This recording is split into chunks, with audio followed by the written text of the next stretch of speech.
సమాచారం కోసం 95 న్యూస్ ఇప్పుడు యాప్ లో మీ ముందుకు వచ్చింది. వెంటనే డౌన్లోడ్ చేసుకుని న్యూస్ అప్డేట్ తెలుసుకోండి.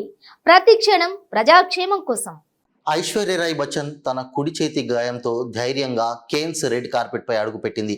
ఆమె ఫల్గుని మరియు షేన్ రూపొందించిన బృందాలు ఆకట్టుకోవడంలో విఫలమైనప్పటికీ గాయపడిన చేతితో నడవడం అనే నటి క్రీడా స్ఫూర్తికి ఆమె ప్రశంసలను గెలుచుకుంది. ఆమె కేన్స్కు బయలుదేరే ముందు వారాంతంలో నటి తనను తాను గాయపరుచుకున్నారని నివేదించబడింది. అయితే ఆమె నిబద్ధతతో ముందుకు వెళ్లాలని నిర్ణయించుకుంది. నటికి సన్నిహితంగా ఉన్న ఒక మూలం వెల్లడించింది. ఐశ్వర్య రాయ్ బచ్చన్కి వారాంతంలో ఆమె మణికట్టు విరిగింది మరియు చికిత్స పొందవలసి వచ్చింది. ఆమె కేన్స్ను మిస్ చేయకూడదని మొండిగా ఉంది.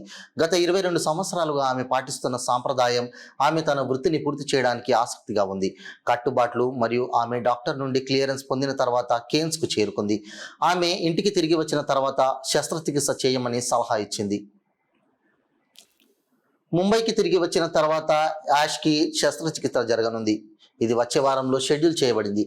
ఐశ్వర్యతో పాటు ఆమె కుమార్తె కూడా ఉంది. ఫ్రెంచ్ రివేరాకు తన వార్షిక సందర్శన కోసం ఆరిదుతో వచ్చింది. కానీ సోషల్ మీడియాలో ఆమె అభిమానులందరూ ఆమెకు మెరుగైన స్టైలిస్టులను నియమించుకోవాలని మరియు ఈ సంవత్సరం కేన్స్లో ఆమెకు ఆ దారుణమైన దుస్తులను తయారు చేసిన ప్రస్తుత డిజైనర్ ద్వయాన్ని తొలగించమని సలహా ఇచ్చారు.